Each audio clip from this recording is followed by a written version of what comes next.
शरणं हरे शरणं हरे शरणं हरे शरणं। राम राम। साप्ताहिक सत्संग के लिए हमारे चैनल को जरूर सब्सक्राइब करें।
राम राम। श्री रामचरितमानस की जी कुछ कह रहे हैं आप? जी गोविंद की आवाज नहीं आ रही थी कीर्तन के समय। गोविंद नहीं गा रहे थे, गोपाल गा रहे थे, थोड़ा उनकी आवाज कम आ रही थी। बाकी इंस्ट्रूमेंट की आ रही थी ना? ठीक से नहीं आ रही थी। इंस्ट्रूमेंट की भी नहीं आ रही है। एक मिनट देखता हूँ सेटिंग्स।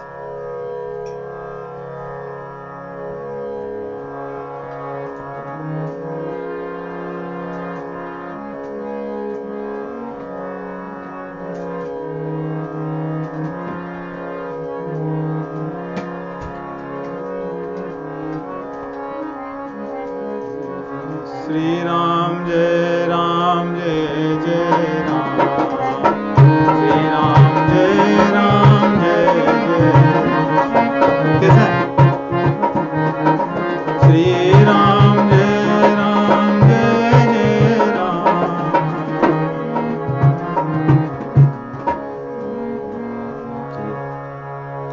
तो पिछली बार हमने श्री रामचरितमानस की श्रृंखलाबद्ध कथा में उत्तरकांड के दोहे 125 तक श्रवण किया था कि गरुण जी जो वैकुंठ से आए थे उसके बाद भगवान की कथा श्रवण करने लगे थे। उनकी लंबी छुट्टी थी एक तरह से, क्योंकि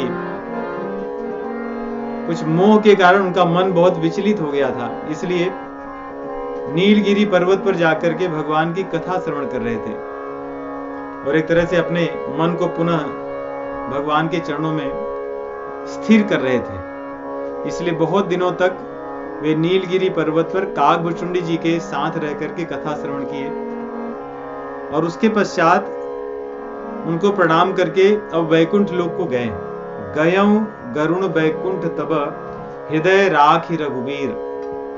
जो भगवान श्री रामचंद्र जी उनके मन मस्तिष्क और हृदय से दूर हो गए थे मोह के कारण, वे पुनः उनके हृदय में विराजमान हो गए हैं और भगवान को हृदय में धारण करके वे वैकुंठ में चले गए, अर्थात पुनः उन्होंने अपना जॉब ज्वाइन कर लिया, जो उनका जॉब था, छुट्टी पे आए थे तो वहां पे चले गए। अब भगवान शिव जी कहते हैं गिरिजा संत समागम, गिरिजा संत समागम सम न लाभ कछुहानी, आनंद बिनु हरि कृपा न होई सो गावहि वेद पुराण। कि भगवान की कृपा ही थी कि आज गरुण जी आए थे कुछ काम करने के लिए, लेकिन उन्हें संत समागम मिला।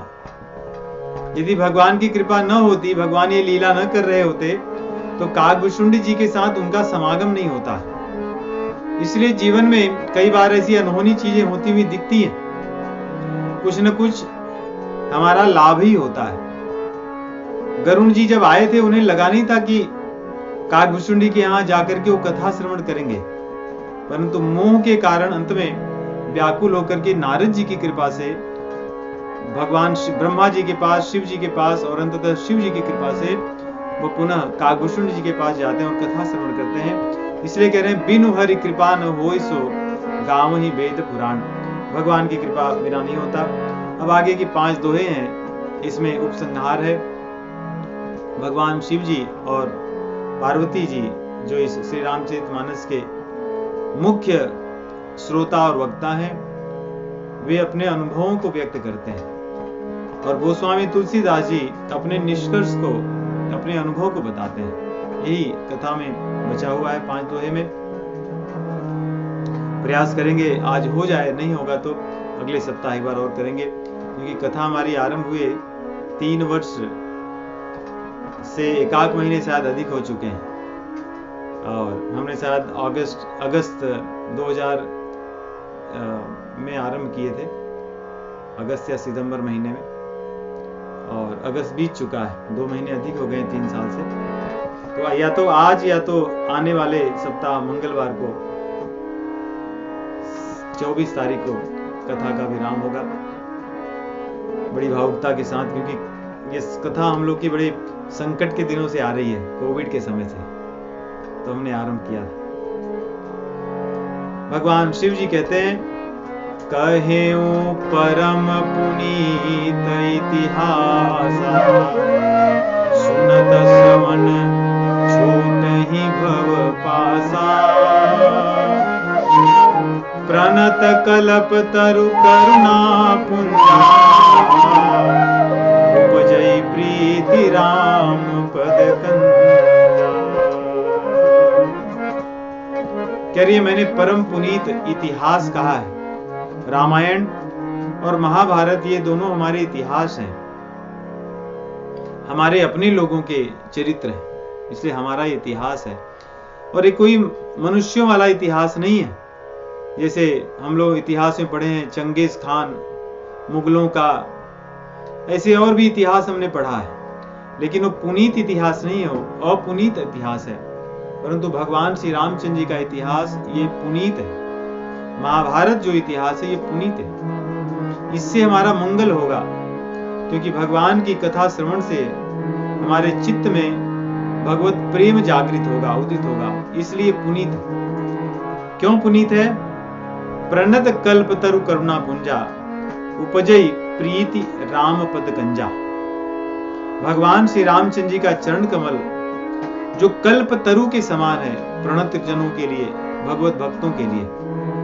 प्रणत कामदम पद्मजाजितम गोपिकाएं कहती हैं, तो यहाँ पे कह रहे प्रणत कामदम, भगवान श्री रामचंद्र जी का चरण कमल प्रणत कल्प तरु है और करुणा का पुंज है।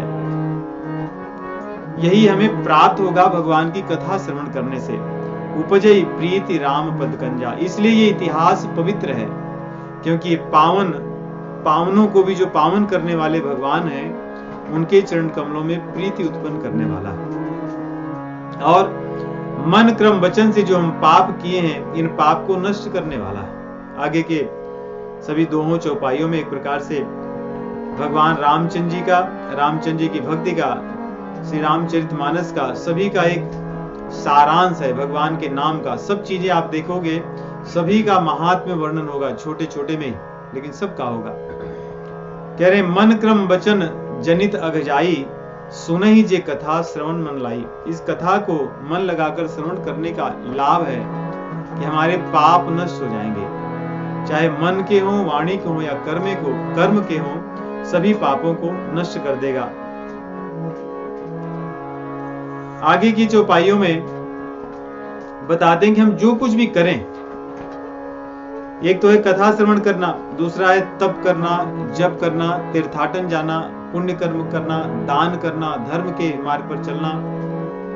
जैसे नवरात्रि का समय है, इसमें विविध प्रकार के तप करना और व्रत करना, उपवास रहना, इन सब का फल क्या है?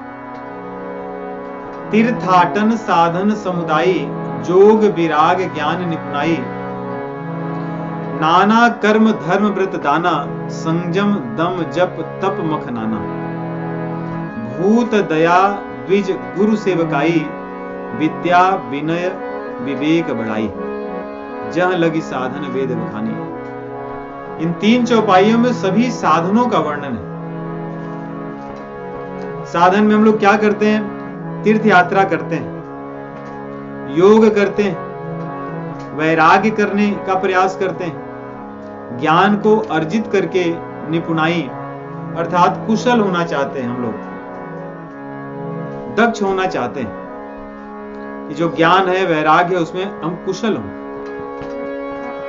विविध प्रकार के शास्त्रों में बताए हुए कर्म करते हैं, धर्म करते हैं, व्रत और दान करते हैं पुण्य कमाने के लिए, संयम करते हैं, अपने इंद्रियों को रोकते हैं, जप करते हैं, तप करते हैं, यज्ञ करते हैं विविध प्रकार के, जीवों पर दया करते हैं, द्विज और गुरु की सेवा करते हैं, विद्या विनय विवेक बढ़ाई। बढ़ाई यहां पे हम सब लोग के साथ लें कि विद्या में बढ़ाई, विनय में बढ़ाई, विवेक में बढ़ाई। हम चाहते हैं कि हमारी विद्या, इसमें हमारा बड़प्पन हो, विनय पूर्वक हम बड़े सौशील्य भाव से, बड़ी विनम्रता से रहें और बहुत विवेकशील हमारा आचरण हो। लेकिन ये सब किस लिए? ये प्रश्न है कि हम विनम्र होना चाहते हैं, क्यों? संसार में अपना काम कराने के लिए भी लोग विनम्र रहते हैं, बहुत ही मधुर मीठी वाणी में बोलते हैं, ऐसा लगता है कि ये हमारे बहुत बड़े सेवक हैं। Hello sir, how can I help you, are you feeling comfortable? ऐसे भी लोग विनम्रता से सब बातें करते हैं। लेकिन विवेक भी ऐसे दिखता है, विविध प्रकार के विवेक वाले लोग होते हैं, बड़े ज्ञान वाले लोग होते हैं, बड़े बड़े तप करने वाले लोग होते हैं। जैसे अभी भी कई लोग 9 दिन जल पीकर ही रहते हैं, तप करते हैं, क्योंकि ये बहुत ही पुण्य पावन नवरात्रियों का समय होता है। इसमें किए गए दान धर्म जो पुण्य है, तप है, इनके फल अधिक होते हैं, इसलिए लोग करते हैं। लेकिन गोस्वामी जी कहते हैं शास्त्रों ने इनके फल को क्या कहा है कि हम बड़े तपस्वी हो गए, बड़े दानी हो गए, बड़े तप करने वाले हो गए, बड़े जप करने वाले हो गए, बड़े विनम्र हुए, बड़े वैराग्यवान हुए, ज्ञानवान हुए। हम तीर्थ यात्रा करने जा रहे हैं तो पाना क्या चाहिए? मान बढ़ाई, फोटो शॉपिंग, लोगों से चर्चा। कहते नहीं, जह लगी साधन वेद बखानी, जह लगी साधन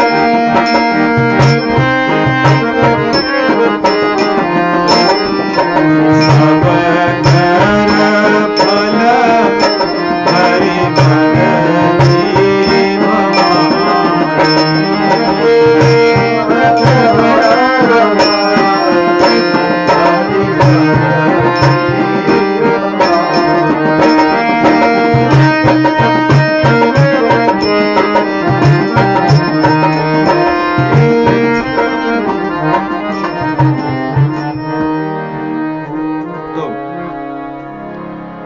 यदि आप जिस ढंग से चौपाइयों को और पिछले दोहे और इस दोहे में समन्वय है, तारतम्य है, बड़ा सुंदर है। पिछले दोहे में भगवान शिव जी कहते हैं गिरिजा संत समागम समन लाभ कछुआन, कि संत के समागम के जैसा कोई लाभ नहीं है, और ये वेदों ने कहा है, और बिना हरि कृपा के संत समागम नहीं मिलता। ये यहां से और इस दोहे में आप आइए, इस दोहे में कहते हैं कि जह लगी साधन वेद बखानी सब कर फल हरि भगत बखानी, कि जितने भी तप हैं, जप हैं इत्यादि सब हैं, उनका एक ही फल है वेदों के अनुसार, वह भगवान की भक्ति। तो संत समागम से आरंभ करके विविध प्रकार के साधनों का वर्णन करके कहते हैं इसका फल भक्ति है। परंतु फिर वो भक्ति मिलेगी कैसे? सो रघुनाथ भगति सुति गाए, राम कृपा काहू एक पाए।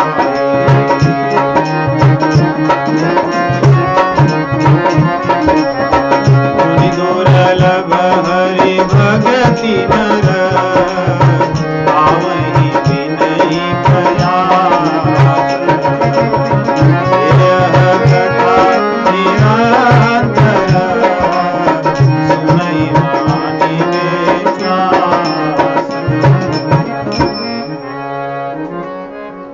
कह रहे हैं ये सब जो तप जप इत्यादि इन्होंने बताया, ज्ञान वैराग्य तीर्थाटन दान पुण्य जोग योग इत्यादि, इन सब का फल है हरि भक्ति। परंतु वो हरि भक्ति भगवान की कृपा से कोई एक एक पाते हैं। कौन पाते हैं? जो लोग भगवान की कथा को श्रवण करते हैं। भगवान की कृपा से जो कोई संत समागम पाते हैं, तो संत समागम में भगवान की कथा ही होती है। सताम प्रसंगान मम वीर्य संविदो, कपिल देव कहते हैं भगवान कि सताम प्रसंगान मम वीर्य संविदो, संतों के संग में मेरी कथा श्रवण की जाती है, मेरी लीलाओं की चर्चा होती है। गोस्वामी तुलसीदास जी भी कहते हैं कि बिनु सत्संग न हरि कथा, ते ही बिनु मोहन भाग, कि सत्संग के बिना हरि कथा नहीं होती। यहाँ भगवान शिव जी कह रहे हैं कि सभी साधनों का एकमात्र फल भगवान की भक्ति है, और भगवान की भक्ति कोई दुर्लभ व्यक्ति को ही प्राप्त होती है, परंतु सरलता से मिल जाती है भगवान की कथा श्रवण करने से। कैसे? सुनहि मानि विश्वास। देखिए विश्वास की बात है, भक्ति विश्वास से ही आती है। ज्ञान मार्ग में ज्ञान प्राप्त करने के बाद में जब अनुभव होता है तो वो पता चलता है कि हाँ ये भगवान है, तब व्यक्ति उसका फल पाता है। भक्ति मार्ग में फल पहले मिल जाता है, ये भगवान है, ये विश्वास कर लेना ही भक्ति का फल है, ज्ञान का फल है। भगवान की जो लीलाएं हैं हमारी समझ के परे हैं, परंतु उसको विश्वास कर लेना है कि रामचंद्र जी रोते हुए वन में भटक रहे हैं, जानकी जी कहाँ है उनको पता ही नहीं है, उनकी सहायता बंदर भालू कर रहे हैं। ये बड़ा विचित्र लगता है कि बंदर भालू जिनको अपना स्वयं का कुछ ठिकाना नहीं है, वे लोग भगवान की सहायता कर रहे हैं। और रावण जो राक्षस प्रवृत्ति का है, वो जानकी माता जी का हरण कर गया, भगवान को पता ही नहीं, वन वन भटक भटक के रो रहे हैं, पशु पक्षियों से पूछ रहे हैं, लताओं वृक्षों से पूछ रहे हैं। यहीं पर विश्वास की बात आती है। यही बात यदि विश्वास में आ जाए कि मेरे प्रभु हैं, बस ये कुछ लीला कर रहे हैं, बस उसी से भक्ति प्राप्त हो जाती है, भक्ति सुलभ हो जाती है। और ये बात यदि हृदय में न समझ में आए तो कितना भी हम यहाँ वहां से नाक दबाएं, वो करें, उन सब चीजों से भगवान की प्राप्ति नहीं होगी, न तो हमारे हृदय में भक्ति आएगी, और कलयुग में ज्ञान तो बहुत दूर का है।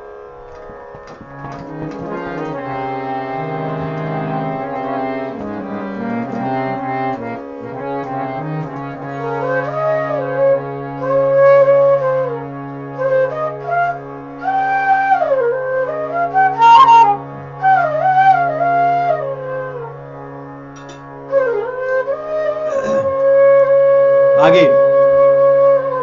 तो इस प्रकार इन्होंने बताया कि सभी साधनों का फल भक्ति, भक्ति भगवान के कृपा से सत्संग मिलने पर प्राप्त होती है। बहुत सरल है, और यही रामचरितमानस में आरंभ में भी आरंभ हुआ। आरंभ में भी उन्होंने कहा, जो आरंभ में कहे हैं वही उपसंहार में कर रहे हैं, कह रहे हैं, तो बीच में उसी का विस्तार है। बीच में जितनी भी भगवान की लीलाएं हैं, यही बात समझाने के लिए है, सार यही है कि भगवान की कृपा से सत्संग और सत्संग प्राप्त होने पर भगवान के चरण कमलों में प्रेम या जिसे भक्ति कहते हैं वो प्राप्त होती है। आगे जिसे भक्ति प्राप्त हो जाती है उसकी महिमा का वर्णन कर रहे हैं कि भक्ति प्राप्त व्यक्ति की या भक्ति की महिमा क्या है। उसके लिए बहुत से उदाहरण दे रहे हैं। अर्थात मनुष्य जीवन में भक्ति प्राप्त होना ही मनुष्यता की सफलता है। उसका उदाहरण अलग अलग प्रसंगों में दे रहे हैं। सोई सर्वज्ञ गुणी सोई ज्ञाता, सोई महिमंडित पंडित ज्ञाता दाता, धर्म परायण सोई कुल त्राता, राम चरण जाकर मन राता। भगवान के चरण कमलों में जिसका मन रम जाता है वही व्यक्ति धर्म परायण है। हम कई बार कहते हैं कि बड़े धर्मात्मा हैं। यदि धर्मात्मा हो, भगवत चरण कमलों में प्रेम ना हो तो रामचरितमानस के अनुसार वो धर्मात्मा नहीं है, क्योंकि परम धर्म से वंचित रह गए। सामान्य धर्म का ही उन्होंने पालन किया, इसे धर्मात्मा नहीं। अपने कुल की रक्षा करने वाले, कई बार होता नहीं कि ये व्यक्ति तो अपने कुल को बचा लिया क्योंकि उसने बहुत बड़े पद को पा लिया, बहुत बड़े धन को पा लिया, कह रहे हैं उससे नहीं। जिसके मन में भगवान के चरण कमलों में प्रेम है वो व्यक्ति वास्तविक में अपने परिवार को या अपने कुल को तारने वाला है, अपने कुल की रक्षा करने वाला है। क्योंकि अपने कुल के सभी लोगों को तार देता है केवल एक व्यक्ति यदि कुल में भगवत भक्त हो जाए तो। इसलिए वही अपने कुल को बचाने वाला है। ज्ञानी गुणी और पृथ्वी पर सबसे योग्य श्रेष्ठ महिमंडन और जो ज्ञानी व्यक्ति वही है जिसको भगवान के चरण कमलों में प्रेम है। वही सारे सिद्धांतों को जान गया, सारे वेदों को शास्त्रों को पढ़ने का फल यही है। कई बार ऐसा लगता है कि छोटे छोटे बच्चे वेदों के रहस्य को जानते हैं। जैसे अपने सत्संग ही अगर छोटे बच्चों से पूछें कि जीवन का उद्देश्य क्या है तो अधिकतर बच्चे जो सुनते हैं कथा प्रवचन वो बता देंगे कि जीवन का उद्देश्य है भगवान के चरण कमलों में प्रेम हो, भक्ति करना, भजन करना। यही शास्त्रों का सार है। इसीलिए कबीरदास जी कहते हैं कि पोथी पढ़ी पढ़ी जग मुआ, पंडित भयान कोय, ढाई आखर प्रेम का पढ़े सो पंडित होए, या ढाई आखर राम का पढ़े सो पंडित होए। तो पढ़ने से पोथी लाभ नहीं है, पढ़ने के बाद उसका सार यदि हम जान जाएं तो उसका सार क्या है? नीति निपुण सोई परम सयाना, श्रुति सिद्धांत नीक ते ही जाना, सोई कवि कोविद सोई रणधीरा। वही बड़ा पराक्रमी है, वही कवि और कोविद है, वही भगवान को जानने वाला, वेदों को जानने वाला है, कोविद है। कौन? जो छल छाड़ी भजी रघुवीरा, जो छल को छाड़कर, अर्थात श्रीमद् भागवत महापुराण के मंगलाचरण में धर्म प्रोजित कैतवोत परमो निर्मत्सराणाम सताम, वेद्यम वास्तव मत्र वस्तु शिवदम तापत्रयोन्मूलनम। जिस धर्म प्रोजित कैतव धर्म की बात करते हैं, या प्रोजित कैतव, कैतव से छटा हुआ जो धर्म, बिना कपट रहित, बिना कपट का जो धर्म है, उसी को गोस्वामी जी कहते हैं जो छल छाड़ी भजिए रघुवीरा। अर्थात कपट के बिना जो भगवान को भजन करता है, भगवान से बिना कुछ आश किए निष्काम भाव से उनके चरण कमलों में जो प्रेम करता है, वही वास्तव में कवि है, वही कोविद अर्थात वेदों को जानने वाला है, वही पंडित है, वही परम सयाना है। उसी ने वेदों के सिद्धांतों को समझ लिया है, ऐसा व्यक्ति है। अब इसमें यदि आप सूक्ष्मता से देखें तो हमारे सारे जो शास्त्र हैं, उपनिषद, वेद, पुराण, स्मृतियां, जितने भी ग्रंथ हैं भक्तों द्वारा रचित जो हैं, उन सभी का सार एक ही है कि जो छल छाड़ी भजिया रघुवीरा,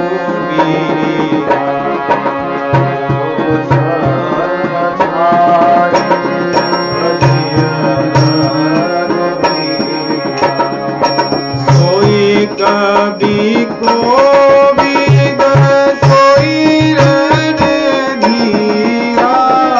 सोई कवि कोविद सोई रणधीरा।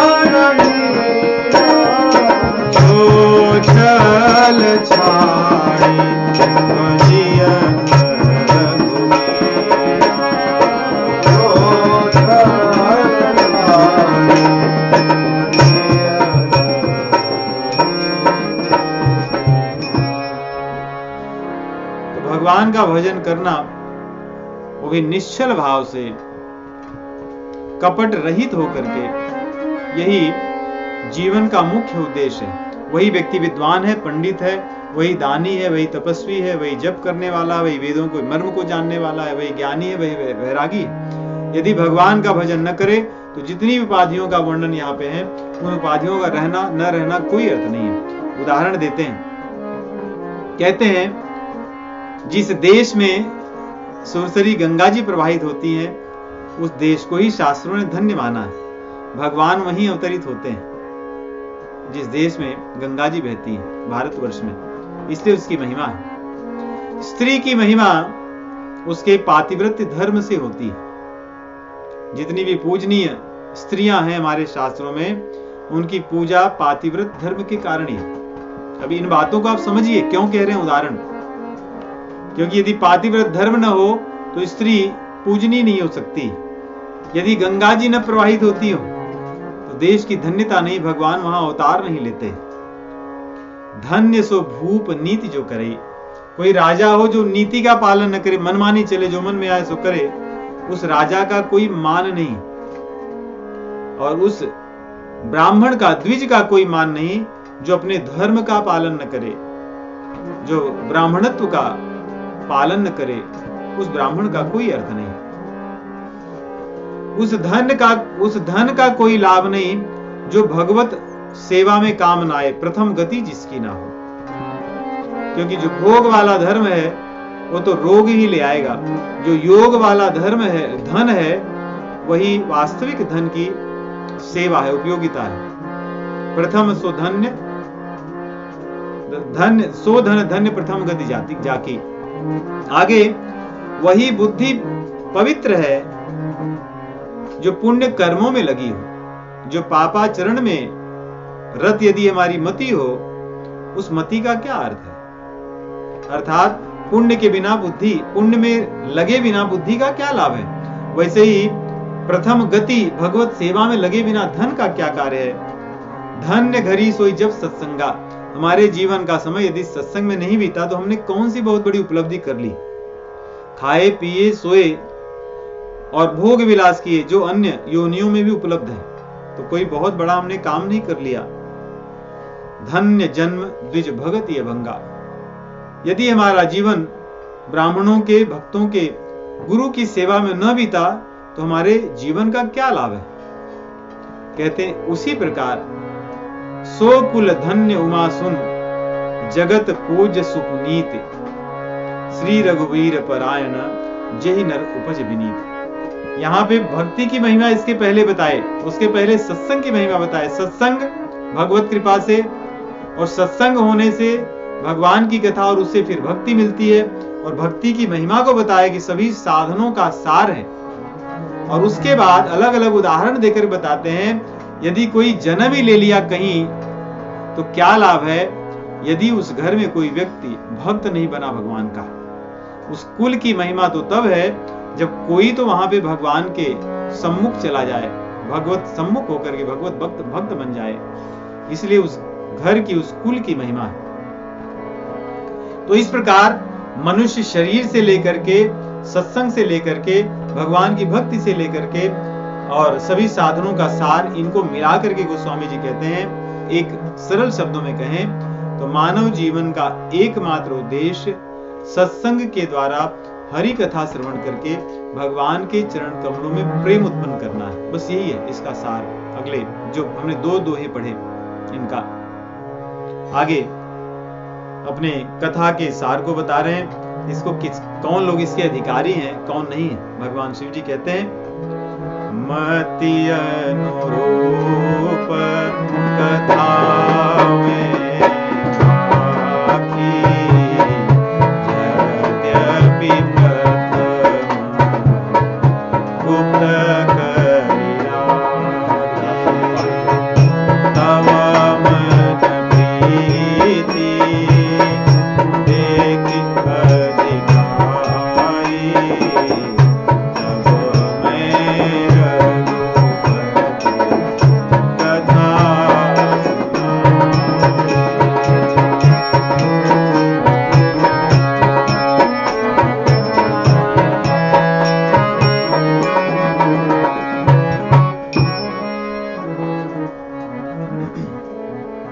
कह रहे हैं ये जो कथा मैंने सुनाया है, देखिए प्रत्येक वक्ता अपने विचारों के अनुसार, अपनी मति के अनुसार ही कथा को बोलता है, परंतु भगवत कृपा से वो प्रकट होती है। जैसे हमारे विचार होंगे वैसे ही भगवान की कृपा से भाव व्यक्त होंगे। कह रहे हैं पहले मैंने इसको गुप्त करके रखा था, लेकिन तुमने जब इतनी दीनता से मुझसे प्रश्न पूछे तब मैं अपनी मति के अनुसार उसको प्रकट किया। तो भगवान की कथा यहाँ दोनों जन के जो गुप्त तो होती है, इसीलिए कह रहे हैं गुप्त, यद्यपि प्रथम गुप्त करी राखी।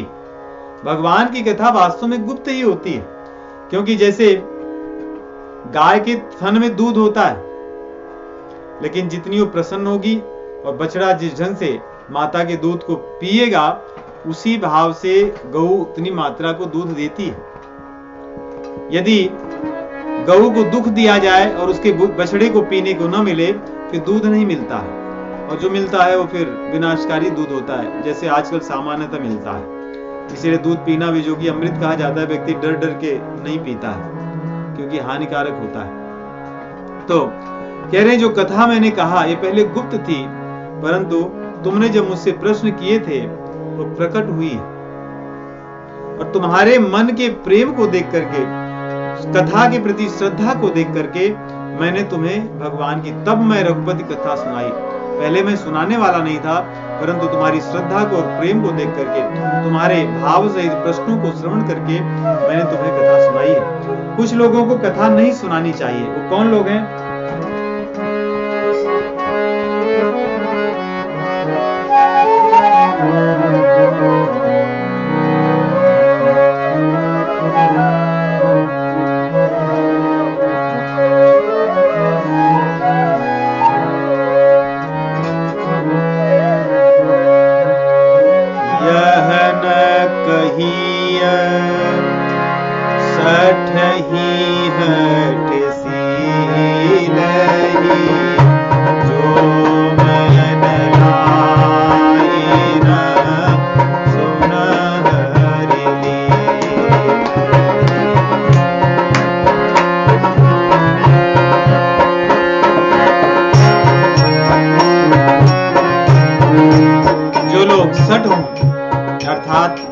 आज्ञा का पालन न करते हो, उन्हें कथा नहीं करनी चाहिए, कहनी चाहिए। और जो लोग हठी लोग हों, अपनी बात पर अड़े रहने वाले लोग हों, अपने विचारों पर अड़े रहने वाले लोग हों, भगवत विमुख हों, उन्हें ये कथा नहीं कहनी चाहिए। और कई लोग सरल तो हों लेकिन मन लगाकर कथा न सुनते हो, उनका दिमाग, मन, मस्तिष्क सदैव यहाँ वहां दौड़ता हो। कई बार ऐसे होता है, व्यक्ति बैठा तो रहता है शरीर से, लेकिन मन उसका अलग ही रहता है। कोई एक जन आ गए तो उनको देखने लगेगा, उनसे बातें करने लगेगा, हंसने लगेगा, अभिवादन करने लगेगा, यहाँ वहां की बातें करने लगेगा। जो मन लगा कर के कथा न श्रवण करे, कह रहे हैं उसे नहीं कहना चाहिए।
शिव जी जो बातें कह रहे हैं, ये जो कथा कहते हैं, वो ये उनके अनुभव की बात है। यदि इसमें से कोई व्यक्ति हो, सठ हो हठी हो, जो मन लगा करके भगवान का चरित्र न सुनता हो, लोभी हो, क्रोधी हो, काम भावना से कथा श्रवण में या कथा में बैठा हो, भगवान के भजन से विमुख जो हो, और जो द्विजद्रोही हो, भगवान के भक्तों का, ब्राह्मणों का, संतों का जो विरोधी हो, द्रोही हो, ऐसा व्यक्ति कितना भी धनवान क्यों न हो, उसके सम्मुख वास्तव में कथा निकलती ही नहीं है। जो कथा कहने वाले होते हैं, बहुत प्रयास करने पर भी कथा नहीं कह पाते। ऐसा अनुभव, हमारा भी ऐसा अनुभव है। इसलिए भगवान शिव जी कह रहे हैं, यह न सुनाई, अर्थात सुनाओगे तभी भी कुछ उनको न जाएगा और न आप कह पाओगे उस भाव से। कहानी भले कह दोगे, कहानी कहना अलग बात है, लेकिन कथा कहना अलग बात है। कहानी भले कही जा सकती है, परंतु कथा तो नहीं कही जा सकती। कहानी से किसी का कल्याण नहीं होता, कल्याण तो कथा से होता है। कथा से जीवन की व्यथा मिटती है, कथा से जीवन का ताप मिटता है। तो इस प्रकार कहते हैं, इन लोगों को कथा का अधिकार नहीं है, ये लोग अनधिकारी हैं। फिर अधिकारी कौन है? बड़े सरल अर्थों में देखिए, अधिकारी का लक्षण एक ही है कि जिस व्यक्ति को सत्संग प्रिय होगा, बस इतना ही, बहुत कुछ नहीं है कि वो कैसे बैठेगा, क्या करेगा, नहीं। सत्संग जिसको प्रिय होगा वही राम कथा का अधिकारी है। क्योंकि जो व्यक्ति सत्संग का प्रेमी होगा, उसके जीवन में भले करोड़ों बुराइयां होंगी, लेकिन वे सब बुराइयां धीरे धीरे नष्ट हो जाएंगी और भगवान के प्रति वो प्रेमी हो जाएगा। उसके हृदय में जो निहित भाव है भगवान के प्रति, वो जागृत होगा। इसलिए यहाँ पे और किसी का वर्णन नहीं है कि बहुत ध्यान से सुनने वाला हो, बहुत विनम्र हो, बहुत सुशील हो, बहुत ऐसा कोई वर्णन नहीं है। वर्णन केवल एक ही है कि राम कथा के तेई अधिकारी, राम कथा के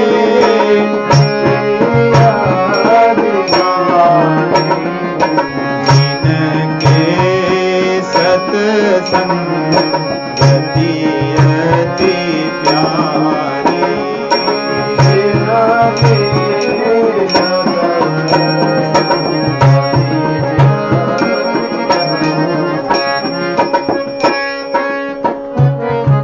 जिनके सत्संगत अति प्यारी। अब सत्संगत किसी को प्रिय है, ये कैसे पता चलेगा कि भाई कोई व्यक्ति सत्संग का प्रेमी है? इसका ज्ञान कैसे होगा? भगवान शिव जी ने किसी की कमी नहीं रखी, सब चीजों का लक्षण बता दिए कि राम कथा के ते अधिकारी, जिनके सत्संगत अति प्यारी। परंतु सत्संग प्रेमी कौन है, उसका लक्षण बताते हैं। गुरु पद प्रीति नीति रत जे, पद प्रीति नीति रत जे, निज सेवक अधिकारी दे।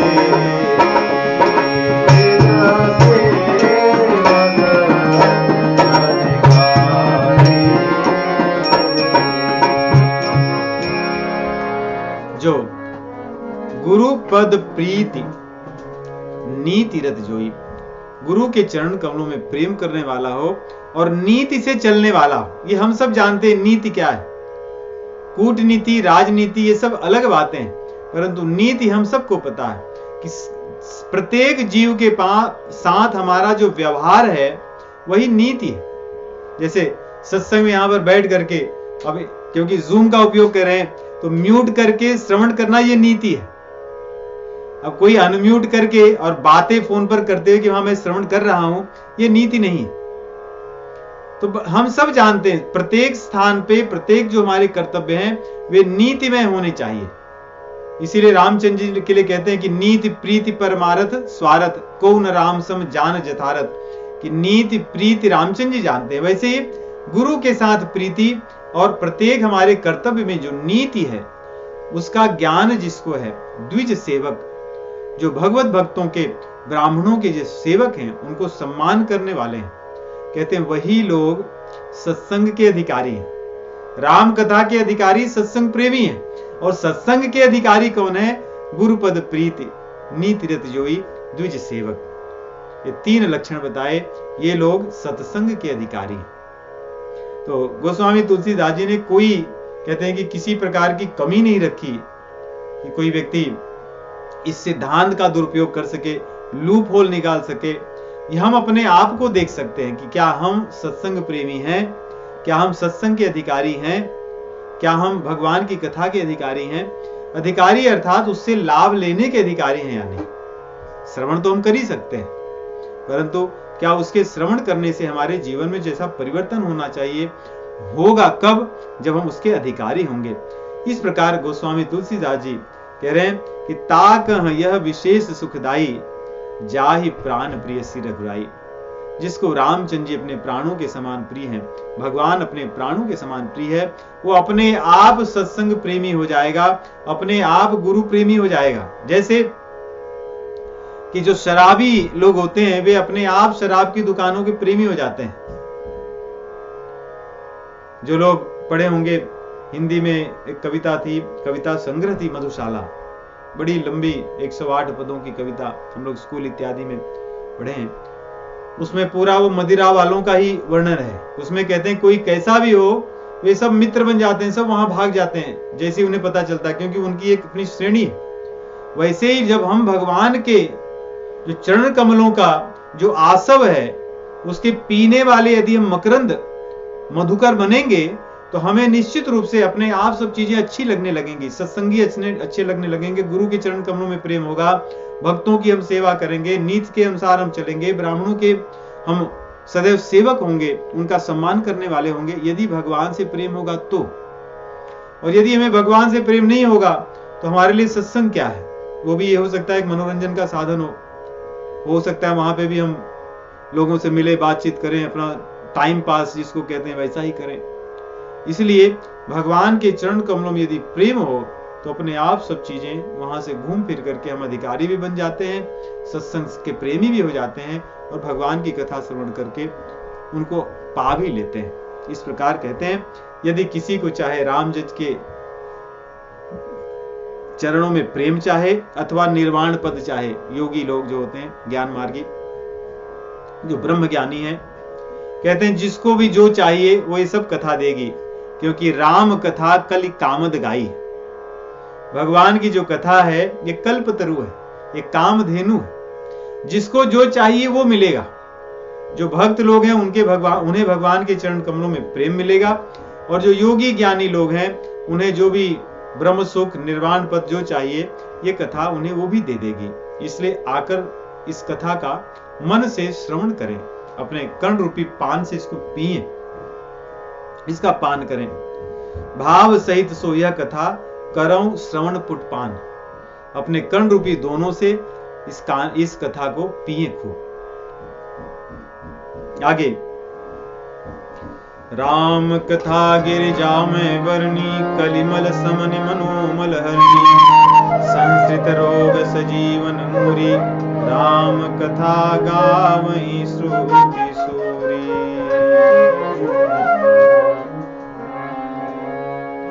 कहते हैं वेद पुराण सब गाते हैं, यदि हम संस्कृत रोग से मुक्ति पाना चाहते हैं, अपने रोग को दूर करना चाहते हैं, तो भगवान की कथा ये उसका उपचार है।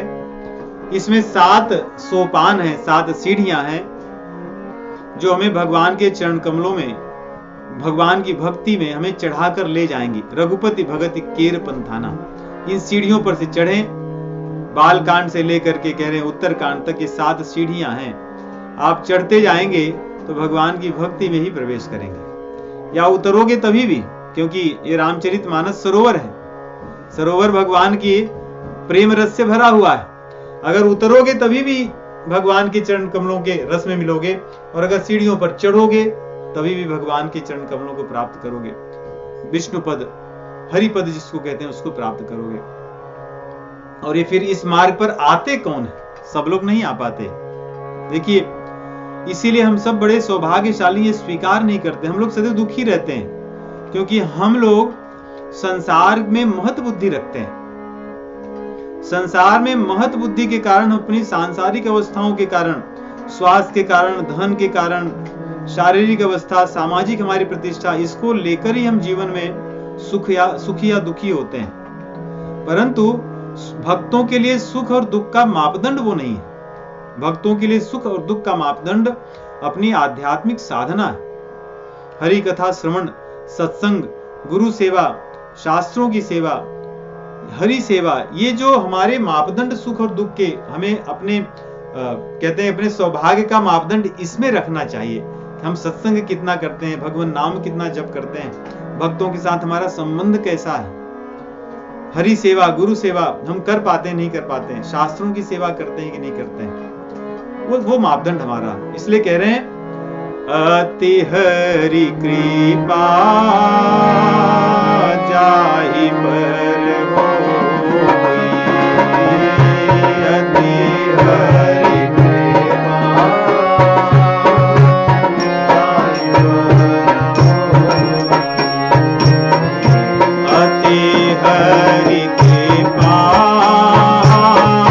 जाहि पर,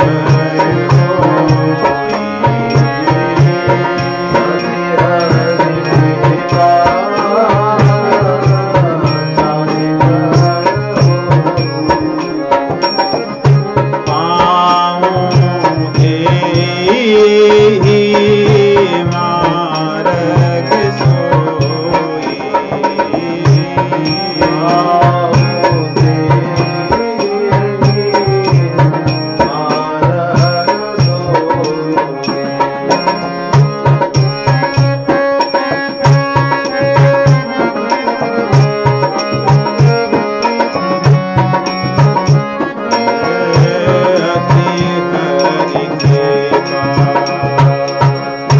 जाहि पर होई,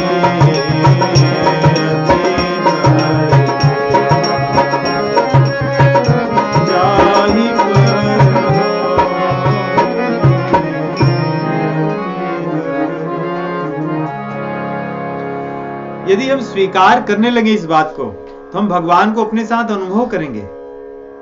हमारे हृदय में एक उमंग होगी और मेरे साथ प्रभु है। क्योंकि यदि भगवान हमारे साथ न होते, हमें अपना करके न मानते, तो ऐसी विकट परिस्थितियों में भी हमें सत्संग कैसे मिलता है, हमें भगवान के भक्तों का संग कैसे मिलता है, हम इतनी बार भगवान की कथा श्रवण करने के अवसर कैसे पाते बिना उनकी कृपा के।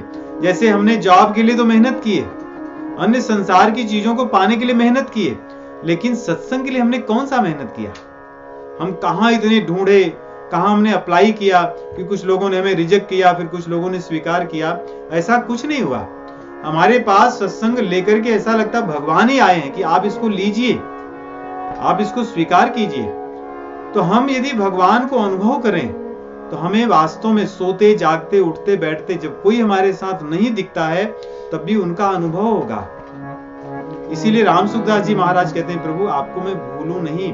यही सबसे सरल है भगवान को स्मरण करने का, कि प्रभु यदि आप हमारे साथ न होते, आप मुझको अपना करके नहीं मानते, तो आप मुझे सत्संग क्यों देते? और वो भी सोचिए, हम लोग जो यहाँ पर हैं, हमारे लिए भगवान की कितना कितना प्रेम हमें कहते हैं कि यहाँ पे बहुत दुर्लभ है, फिर भी उन्होंने दिया हुआ है। यदि ऐसे सत्संग को हमने छोड़ दिया, यही भगवान का निरादर है, यही भगवान के प्रति अपराध है, यही भगवान के प्रति अपराध है। इसलिए भगवान शिव जी कहते हैं अति हरि कृपा, केवल हरि कृपा नहीं, अति हरि कृपा जाहि पर होई, अति हरि कृपा जाहि पर होई, पाऊंगे यही मार्ग सोई, पाऊंगे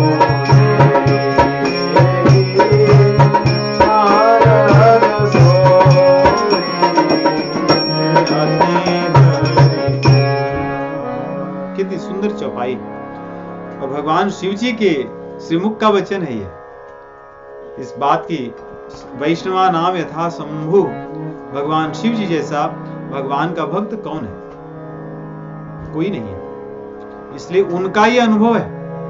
कि अति हरि कृपा जाहि पर होई, पांव दे यही मार्ग। जिस मार्ग में हम सब लगे हैं, ये भगवान की कृपा ही नहीं, अति कृपा का फल है। हम सब उनके बड़े प्रिय हैं, इसलिए हमें तो निश्चिंत रहना चाहिए। इतना विश्वास सदैव हो भगवान पर, अपनी साधना पे नहीं, कि भगवान मुझे इस जन्म के बाद अपने चरण कमलों में बुलाना चाहते हैं, अपने धाम में बुलाना चाहते हैं। नहीं तो इस घोर कलिकाल में, जहां व्यक्ति के पास कुछ भी समय नहीं है, वो मुझे क्यों चुनते, वो मुझे क्यों ऐसा अवसर देते हैं। भगवान अपने नाम को बचाना चाहते हैं, अपने ऊपर कलंक नहीं लेना चाहते।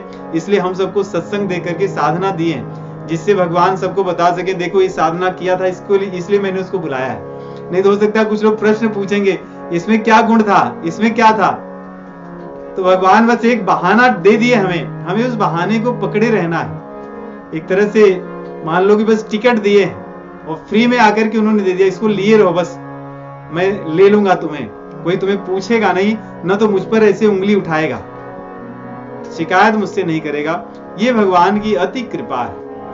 हम तो सदैव यही मानते हैं, कोई योग्यता हम में नहीं, कोई हमने साधन नहीं किए, न तो कोई हमने प्रयास किए आज तक, परंतु भगवान ने सब चीजें बड़ी सरलता से हमें सुगमता से उपलब्ध कराई है।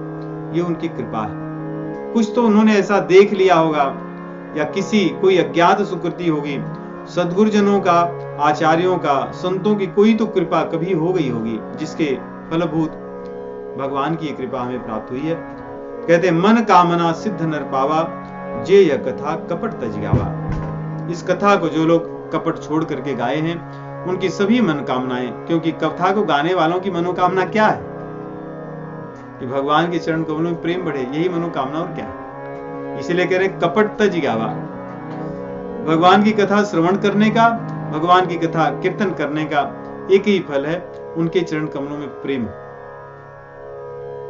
यत् कीर्तनम यत् स्मरणम यदीक्षणम यद्वंदनम यत् श्रवणम यदर्णम लोकस्य सत्यो विधुनोति कल्मषम तस्मै सुभद्र श्रवसे नमो नमः। सुखदेव जी कहते हैं, जिसका कीर्तन करने का, जिसका स्मरण करने का, जिसका ईक्षण उनकी पूजा याचना करने का, दर्शन करने का, वंदन करने का, श्रवण करने का एक ही फल है कि जीवन के हमारे जो पाप नष्ट होकर के उनके चरण कमलों में प्रेम हो जाता है। यही फल है। तो यही निष्कपट फल, निष्कपट भाव से भजन करने का यही फल है। इसलिए कह रहे हैं, जो निष्कपट होकर के भगवान के कथा को कहता है उसको फल मिलता है। बाकी कहीं सुनहि अनुमोदन करही, ते गोपद एव भवनिधि तरही। एक तरह से ये दोनों चौपाइयों को साथ में पढ़ें तो ज्यादा आनंद है। मन कामना सिद्ध नर पावा, जे यह कथा कपट तज गावा। मन कामना सिद्ध हो जाती है उनकी जो कपट तज करके इसको गाते हैं और कहते हैं, सुनते हैं, अनुमोदन करते हैं। अर्थात बिना किसी सकाम भाव से भगवान की कथा को श्रवण करना, उसको कहना, और जो लोग ऐसा करते हो उनकी प्रशंसा कर देना कि आप लोग बहुत अच्छा करते हैं। इतना ही करना, यह अनुमोदन है, बस इतना अनुमोदन। ये बहुत कठिन काम है कि निष्कपट भाव से कोई ऐसे लोग मिल जाएं तो हाथ जोड़ करके उनको कह दे कि आप बहुत अच्छा करते हैं। इससे भगवान प्रसन्न होते हैं। कहते हैं इतने से ही ते गोपद इव भवनिधि तरही, भवनिधि तर जाते हैं। गोपद इव, गो के चरण के समान भवसागर हो जाता है, अर्थात भवसागर तर चुके हैं, ऐसा भगवान उन्हें पहले से ही स्वीकार कर लेते हैं। ये सब सुनने के बाद में गिरजा बोलती हैं पार्वती जी कि नाथ कृपा मम गत संदेहा, राम चरण उपजेउ न बनेहा। मैं कृतकृत्य भयूं अब तव प्रसाद विश्वेश, उपजी राम भगति दृढ़ बीते सकल क्लेश।